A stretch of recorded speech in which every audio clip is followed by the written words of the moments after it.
चलिए तो आज हम लोग एसएचएम का कुछ और सवाल डिस्कस करने जा रहे हैं। पहला सवाल है a body is executing SHM with frequency n। इसका क्या मतलब समझेंगे? जब भी ये स्टेटमेंट लिखा हुआ मिलेगा फिजिक्स में कि a body is executing SHM with frequency n, इसका मतलब हम लोग समझेंगे कि x का वैल्यू क्या होगा, a sin omega t। a sin SHM का यही इक्वेशन हम लोग समझते हैं। ओमेगा को बोलते हैं एंगुलर फ्रीक्वेंसी, जो कि कितना होता है 2 पाई f, और यहाँ क्वेश्चन में f की जगह n कहा है। ठीक है भाई। अब आपसे आगे पूछ रहा है the frequency of its potential energy. क्या मतलब इसका? पोटेंशियल एनर्जी क्या होता है? kx square. तो x जो है टाइम के साथ बदल रहा है, तो पोटेंशियल एनर्जी भी तो टाइम के साथ बदलेगा। x बदलेगा तो पोटेंशियल एनर्जी भी क्या होगा, बदलेगा। तो ये भी अपने वैल्यू को रिपीट करेगा। तो किस फ्रीक्वेंसी से ये अपने वैल्यू को रिपीट करेगा ये बताना है आपको। तो बहुत आसानी से बताना। पोटेंशियल एनर्जी लिखिए हाफ k तो कांस्टेंट है, x स्क्वायर, इसका स्क्वायर क्या लिखेंगे, a square sine square omega t। ये हो गया हाफ ka स्क्वायर, और साइन स्क्वायर ओमेगा टी का फॉर्मूला होता है मैथमेटिक्स में 1 minus cos 2 omega t by 2। तो हम कहेंगे potential energy cos 2 omega t पे डिपेंड कर रहा है। तो यहां पर हाईलाइट करने वाला क्या है, 2 ओमेगा।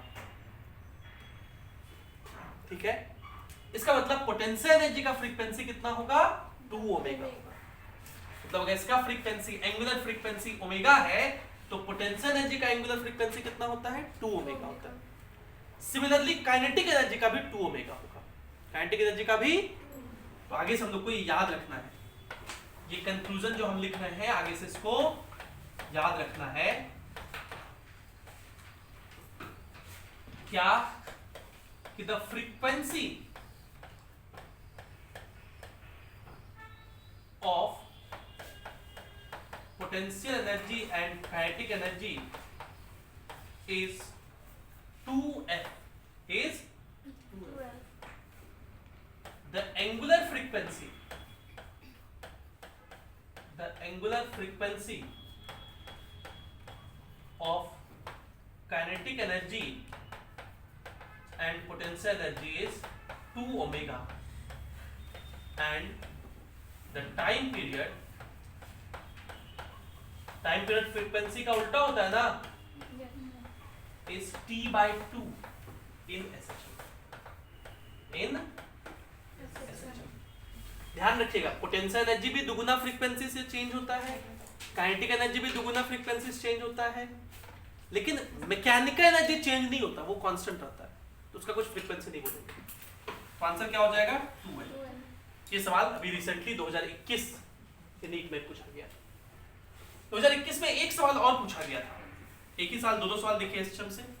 और क्या सवाल था, a spring is stretched by 5 centimetre by a force of 10 newton. एक स्प्रिंग है, उसके लिए फोर्स दिया हुआ है कितना, 10 और आप जानते हैं स्प्रिंग फोर्स का फॉर्मूला क्या होता है, k इंटू, तो फोर्स हो गया 10। k का वैल्यू नहीं पता हमें, लेकिन x दिया हुआ है 5 सेंटीमीटर, मतलब 5 बाय 100। तो यहां से हम k बता सकते हैं। तो इस पहले लाइन का या कोई स्प्रिंग का स्ट्रेचिंग दिया हुआ है, मतलब x दिया हुआ है, और फोर्स दिया हुआ है। इस स्टेटमेंट का मतलब है कि उसका k दिया हुआ है, ये 1000 बाय 5 200 न्यूटन पर मीटर। तो डायरेक्ट स्प्रिंग कांस्टेंट ना देकर के ये स्टेटमेंट दिया हो सकता है सवाल में। आपसे क्या पूछा है कि बताइए टाइम पीरियड कितना होगा of oscillation when a mass of 2 kg is suspended from it। अब मास कितना दे दिया, 2 kg, तो ये एक स्प्रिंग ब्लॉक सिस्टम हो गया, स्प्रिंग के साथ एक ब्लॉक लगा हुआ है। तो इसका क्या पूछ रहा है आपसे, टाइम पीरियड। तो किसी स्प्रिंग ब्लॉक सिस्टम का टाइम पीरियड कितना होता है, 2 pi under root m by k। तो 2 पाई अंडर रूट m का वैल्यू है 2 और k का वैल्यू है 200। तो 2 बाय 200 100 होगा, 100 का रूट 10 होगा, तो 10 2 इंटू पाई 6.28 by 10, तो 0.628 सेकंड हो जाएगा। तो ऑप्शन ए सही है। ये भी सवाल 2021 में दोनों सवाल एसएचएम से। एसएचएम से जनरली 2 सवाल पूछ लेते हैं एग्जाम में, नीट में 2 सवाल पूछ लेते हैं, मेंस में एक ही पूछता है। अगला सवाल, एक ट्रक है, ये सवाल लॉज ऑफ मोशन में भी किए थे, एसएचएम में मिल जाता है। एक ट्रक है, वो ए एक्सेलरेशन से आगे जा रहा है, तो अगर कोई ट्रक ए एक्सेलरेशन से आगे जाएगा तो उसमें रखा हुआ पेंडुलम वर्टिकल नहीं रहेगा, वो थीटा एंगल पे टिल्ट हो जाएगा पीछे की तरफ। अगर एक्सेलरेशन इधर जा रहा है तो थीटा इधर टिल्ट हो जाएगा, अगर ये ट्रक इधर जाता तो किधर टिल्ट होता। तो आपसे पूछे कितना टिल्ट होगा थीटा, और ये हम लोग याद भी किए थे लॉज ऑफ मोशन में कि A इज इक्वल्स टू होता है G tan थीटा। ये सवाल किए भी थे, बहुत फेमस सवाल है। A इज इक्वल्स टू, एक बार प्रूफ करके भी दिखा देते हैं। तो अगर हम इसका FBD बनाएं, मान लो ये ग्राउंड पे बैठा ऑब्जर्वर है जो इसका FBD बना रहा है, तो इस पर mg किधर लगाएगा, नीचे। नॉर्मल तो लगेगा नहीं, टेंशन लगेगा अलोंग द स्ट्रिंग, और तो कोई फोर्स लगेगा नहीं। पहला स्टेप कंप्लीट, FBD बना लिए। दूसरा स्टेप क्या होता है क्वेश्चन सॉल्व करने का, दो एक परपेंडिकुलर एक्सिस लेना, जिसमें पहला एक्सिस आप अलोंग द मोशन लेते हैं, तो मोशन हॉरिजॉन्टल में हो रहा है, तो पहला एक्सिस हम किधर ले लिए, अलोंग द, और दूसरा एक्सिस किधर लेते हैं, perpendicular to motion. So this is perpendicular to motion. फिर तीसरा स्टेप क्या है कि जो फोर्स एक्सिस के ही अलोंग हो उसको एल्स्टिश छोड़ दीजिए, जैसे mg को एल्स्टिश छोड़ दीजिए, और जो एक्सिस में नहीं है जैसे टेंशन, उसको कंपोनेंट में तोड़ दीजिए, ब्रेक कर दीजिए। ये थीटा है तो ये भी थीटा, तो ऊपर की तरफ कितना होगा t cos थीटा, और इधर की तरफ t sin थीटा। और आखिरी होता है इक्वेशन लिखना। अलोंग द मोशन हम लोग कौन सा इक्वेशन लिखते हैं, net force is equals to mass into acceleration. तो इस बॉब पर कितना फोर्स लग रहा है इधर की तरफ, t sin is equals to mass into acceleration a। और परपेंडिकुलर टू मोशन हम लोग कौन सा इक्वेशन लिखते हैं, net force is equals to 0, मतलब जितना फोर्स ऊपर उतना ही फोर्स नीचे, तो t cos theta is equals to mg। ये दूसरा इक्वेशन, दोनों को डिवाइड कर दीजिए, इक्वेशन 1 डिवाइडेड बाय इक्वेशन 2 कर दीजिए। तो डिवाइड करेंगे तो t कटा sin theta by cos theta is equals to ma by ma, mm कटा a बाय g। तो बताओ थीटा इज इक्वल्स टू कितना हो जाएगा, g tan theta. tan theta is equals to tan inverse, हम लोग से थीटा पूछा है ना, बाकी वो फार्मूला तो देखिए यही से आया है, a is equals to g tan। तो ये आंसर हो गया। ये क्वेश्चन हम लोग लॉज ऑफ मोशन में भी चर्चा किए थे, ठीक। अगला सवाल देखिए, अगला सवाल 2017 का है कि a particle executes SHM with amplitude of 3 centimetre. तो एम्पलीट्यूड कितना दिया हुआ है, 3 centimetre. When the particle is 2 centimetre from the mean, x का वैल्यू कितना है 2 centimetre, the magnitude of its velocity, इसका जो वेलोसिटी है is equals to its acceleration. Velocity और एक्सेलरेशन क्या है, बराबर है। वेलोसिटी और एक्सेलरेशन क्या है, बराबर है। तो आप जानते हैं वेलोसिटी का फार्मूला क्या होता है, omega under root a square minus x square, और एक्सेलरेशन क्या होता है, माइनस ओमेगा स्क्वायर x। लेकिन कह रहा है कि velocity is equals to, sorry the magnitude of velocity, velocity का मैग्नीट्यूड मतलब वैल्यू से, इज इक्वल्स टू दैट। ये दैट का मतलब है कि ये मैग्नीट्यूड ऑफ इट्स एक्सेलरेशन, मतलब एक्सेलरेशन का भी सिर्फ मैग्नीट्यूड लेना है, और एक्सेलरेशन का मैग्नीट्यूड कितना होता है, ओमेगा स्क्वायर। पता ना कि एसएचएम में एक्सेलरेशन कितना होता है, माइनस ओमेगा स्क्वायर x होता है, तो मैग्नीट्यूड कितना लिखेंगे, वही हम यहाँ यूज कर लिए।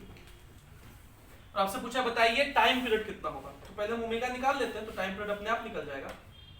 ये 1 ओमेगा से 1 ओमेगा कट गया,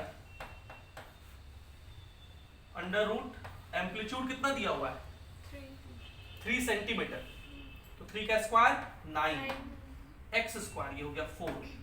ये सब सेंटीमीटर स्क्वायर में है, रूट करेंगे तो सेंटीमीटर में आएगा। ओमेगा एस्टिल है लीजिए, x भी हम सेंटीमीटर में ही रख दिए तो सेंटीमीटर सेंटीमीटर कट जाएगा, कोई दिक्कत नहीं। 9 माइनस 4 कितना हो गया? 5। ये हो गया √5। ओमेगा होता है 2 पाई बाय टी इंटू 2, तो टाइम पीरियड हो जाएगा 4 पाई बाय √5 इतना सेकंड, क्योंकि सब सिस्टम सेंटीमीटर सेंटीमीटर सब कट गया था तो सेकंड में आया। तो कौन सा ऑप्शन सही है? B, 4 pi by √5। अगला सवाल देखिए। अगला सवाल है a spring of force constant K is cut in the ratio 1:2:3। आप जानते हैं कि स्प्रिंग अगर कोई है, इसे कट करते हैं तो जितना लेंथ घटता है जितना टाइम्स स्प्रिंग कांस्टेंट उतना टाइम्स बढ़ जाता है। स्प्रिंग कांस्टेंट नेचुरल लेंथ के इनवर्सली प्रोपोर्शनल होता है। तो ये कितना रेशियो में काट रहे हैं? 1:2:3। अब इस रेशियो का सम ले लीजिए, 3 2 5 1 6, तो आप इसका लेंथ मान लीजिए 6L0 इनिशियली था। कितना था? 6। अब हम 3 भाग में बांटे हैं, 1 2 3। पहले का लेंथ कहेंगे L0 1 है, तो दूसरे का लेंथ कहेंगे 2L0 और तीसरे का लेंथ कहेंगे। 3L0। अब देखो ये लेंथ 6 गुना घट गया इसके कंपैरिजन में, तो स्प्रिंग कांस्टेंट 6 गुना बढ़ जाएगा। इसका 6K होगा। ठीक है, ये लेंथ 3 टाइम्स घट गया, उसका स्प्रिंग कांस्टेंट 3 टाइम्स 3 टाइम्स बढ़ जाएगा 3। ये लेंथ 2 टाइम्स घटा है 2K। तो ये स्प्रिंग कांस्टेंट 2K। अब क्या कह रहा है? They are connected in series. इसको सीरीज में कनेक्ट कर दिए, ये ऐसे करके तीनों को इन टू इन लगा दिए, तो सीरीज में लगभग फिर यही मिल जाएगा। तो उसका स्प्रिंग कांस्टेंट इक्विवेलेंट K के ही बराबर होगा। भाई काटे फिर और जोड़ दिए तो बात बराबर हो गया। आपको नहीं विश्वास हो तो आप फार्मूला लगा लीजिए। सीरीज में K इक्विवेलेंट का फार्मूला क्या होता है? 1/K equivalent is equals to 1 plus 1/K2 plus 1/K3। Series में यही होता है। तो 1/K इक्विवेलेंट को यहाँ K डैश कहा है। K1 का वैल्यू है 6K, K2 का वैल्यू है, K3 का वैल्यू है 2K। एलसीएम लीजिएगा हो जाएगा 6K। 6K से डिवाइड करेंगे तो एक बार में तो एक ही रहेगा, ये 2 प्लस 3, तो 6/6।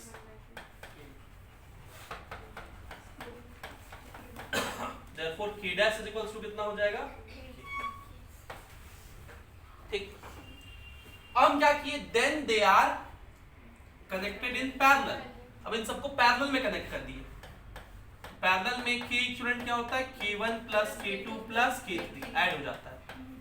तो ऐड करो कितना हो जाएगा? 6 3 9 2 11 11K। आपसे पूछा बताइए K dash by K double dash कितना होगा? तो K डैश है K और K डबल डैश है 11K, तो 1:11 बी ऑप्शन सही है। Easy PG. अगला सवाल देखिए 2015 का। A particle is executing SHM. Its velocities are v1 and v2 at distances x1 and x2 from mean.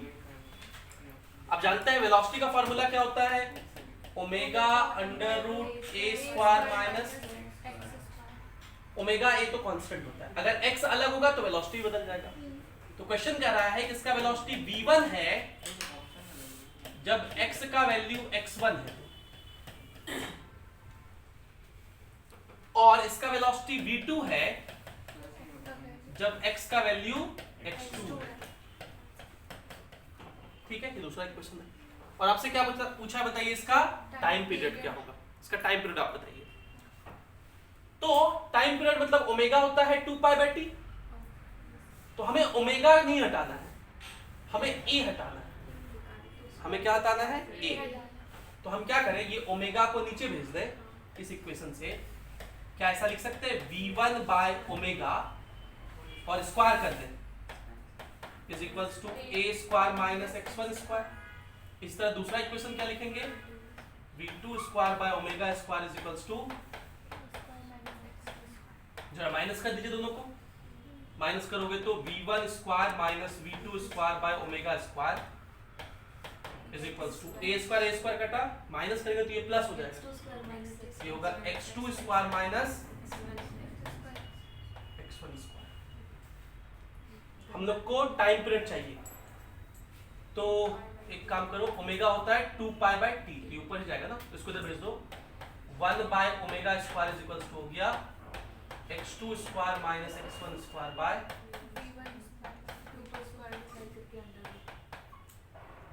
Square को उधर भेज दे तो रूट हो जाएगा, तो 1 बाय ओमेगा हो गया under root x2 square minus x1 square by v1 square minus, होगा ना, छोटा कर इसको,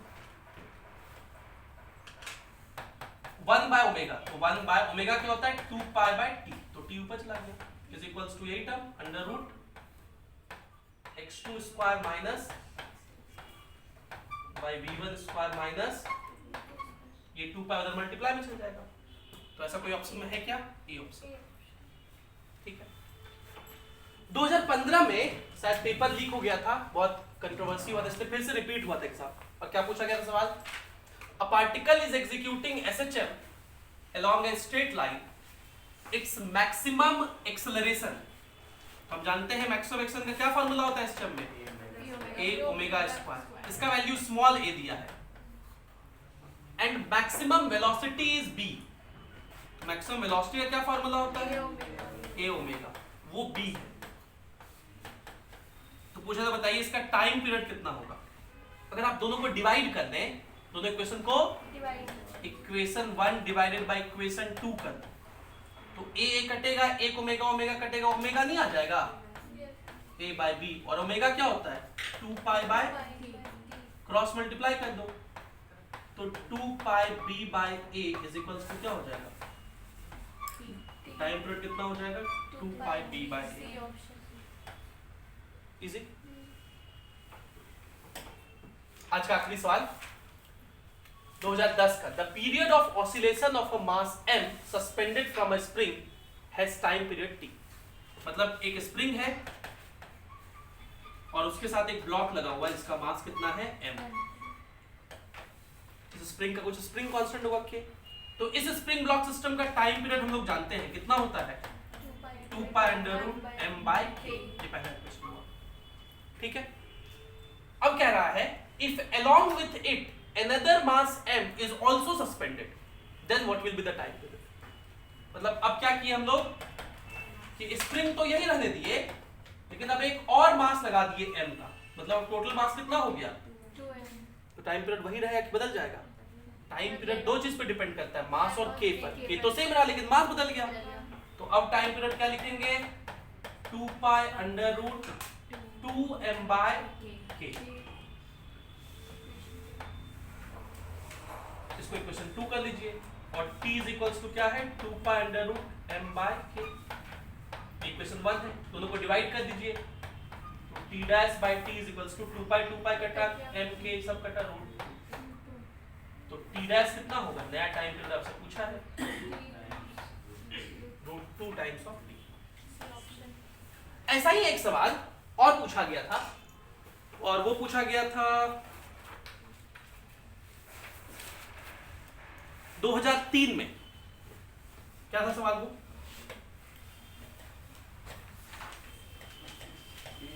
दो 2003 नीट में पूछा गया था,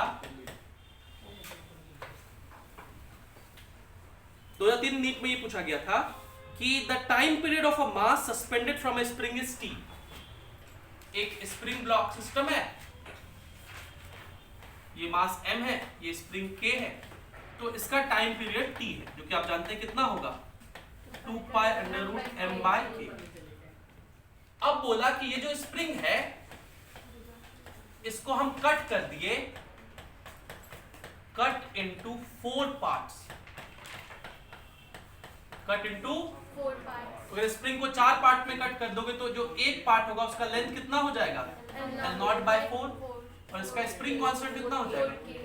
अब इस स्प्रिंग को अटैच कर दिए इसी ब्लॉक से, ठीक है, सॉरी ये 4K,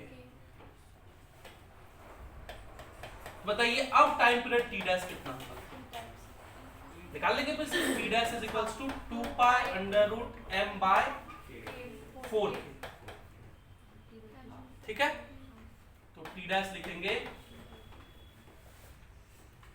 2 पाई, ये 4 तो बाहर आ जाएगा 2 m by k, और ये 2 pi under root m by k को t कह दोगे, तब ये टाइम पीरियड t by 2। समझ गए? तो इन कुछ सवालों के साथ हम लोग अगली क्लास में मिलेंगे कुछ और सवाल के साथ। ठीक है, थैंक यू, बाय बाय।